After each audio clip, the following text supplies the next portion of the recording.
BRS party KTR గారు ఈరోజు speaker గారు ఏదైతే దానం నాగేంద్ర గారు కావచ్చు, కడియం సిఆర్ గారు కావచ్చు, కాంగ్రెస్ పార్టీలో చేరలేదు, అదే కాకుండా బీఆర్ఎస్ పార్టీలో ఉన్నారని చెప్పేసి క్లీన్ షీట్ ఇవ్వడం తోటి కేటీఆర్ గారు నోటికి ఏదొస్తే అది మాట్లాడే ప్రయత్నం వారు చేస్తూ ఉన్నారు. స్పీకర్ నిర్ణయం ప్రజాస్వామ్యంపై దాడి అని చెప్పేసి ఒక దళిత స్పీకర్ ను పట్టుకొని కేటీఆర్ గారు నోటికి ఏదొస్తే అది మాట్లాడే ప్రయత్నం వారు చేస్తూ ఉన్నారు.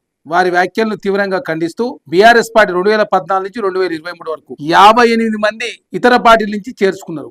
కాంగ్రెస్ పార్టీ నుంచి, టీడీపీ నుంచి, వైఎస్ఆర్సీపీ నుంచి, అదే కాకుండా బీఎస్పీ నుంచి, సిపిఐ పార్టీ నుంచి, ఆల్ ఇండియా ఫార్వర్డ్ బ్లాక్ నుంచి దాదాపు 58 మందిని ఎమ్మెల్యేలని, ఎంపీలని, ఎమ్మెల్సీని జాయిన్ చేసుకొని పార్టీ ఫిరాయింపుల పాల్పడితే బీఆర్ఎస్ పార్టీ 2014లో కావచ్చు, 2018లో కావచ్చు. 2014లో 63 స్థానాలు గెలిచినప్పుడు పార్టీ ఫిరాయింపుల పాల్పడరు. 2018లో 190 స్థానాలు గెలిచినప్పుడు కూడా పార్టీ ఫిరాయింపులకు పాల్పడి తెలంగాణ రాష్ట్రంలో ప్రజాస్వామ్యం లేకుండా చేసిందే బీఆర్ఎస్ పార్టీ. టీడీఎల్పీ ఆనాడే రాజ్యసభలో మెర్జ్ అయినప్పుడు ఇప్పుడు ఆంధ్ర రాష్ట్రంలో చంద్రబాబు నాయుడు గారు ఎట్లా టీడీపీ నుంచి ముఖ్యమంత్రిగా ఉన్నారు? దానికి సమాధానం బండి సంజయ్ గారు చెప్పాలి. దేశంలో పార్టీ ఫిరాయింపులకు పాల్పడేది భారతీయ జనతా పార్టీ. ఏకంగా మహారాష్ట్రలో శివసేన, ఎన్సీపీ చీల్చి ఏ విధంగా అధికారులకు వచ్చిరో చూసారు. కర్ణాటకలో ఏ విధంగా కాంగ్రెస్ పార్టీ కావచ్చు, అదే కాకుండా జనతాదళ్ సెక్యులర్ ఏ విధంగా చీల్చి అధికారులకు వచ్చారు కర్ణాటక ప్రజలు చూసారు. అదే కాకుండా మధ్యప్రదేశ్ లో కాంగ్రెస్ పార్టీని చీల్చి ఏ విధంగా మధ్యప్రదేశ్ లో భారతీయ జనతా పార్టీ అధికారులకు వచ్చారో ఆ రాష్ట్ర ప్రజలు కూడా చూసారు. కాబట్టి పార్టీ ఫిరాయింపుల గురించి భారతీయ జనతా పార్టీ అయినా లేదు బీఆర్ఎస్ పార్టీ ఎంత తక్కువ మాట్లాడితే అంత మంచిది.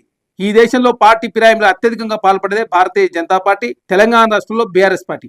ఈ రెండు పార్టీలకు మాట్లాడే నైతిక అర్హత లేదు. బండి సంజయ్ గారైనా, కేటీఆర్ గారైనా తెలంగాణ రాష్ట్ర ప్రజలను తప్పుదారి పట్టించే ప్రయత్నం, అదేగాక ఒక దళిత స్పీకర్ను అవమానించే ప్రయత్నం జరుగుతూ ఉంది. దేశంలో భారతీయ జనతా పార్టీ ఏ విధంగా ఈడీ, ఇన్కమ్ ట్యాక్స్, సిబిఐని ఏ విధంగా వాడుకుంటుందో దేశ ప్రజలు చూసారు. లాస్ట్ ఎలక్షన్ కమిషన్ కూడా వాడుకునే ప్రయత్నం, అదే కాకుండా పార్లమెంట్ లో స్పీకర్ ఓం బిర్లాను కూడా వాడుకొని ప్రతిపక్షాల గొంతు నొక్కే ప్రయత్నం కూడా భారతీయ జనతా పార్టీ చేస్తా ఉంది. ప్రజాస్వామ్యం గురించి భారతీయ జనతా పార్టీ మాట్లాడితే దేశ ప్రజలు నవ్వుకుంటారు మిస్టర్ బండి సంజయ్ గారు.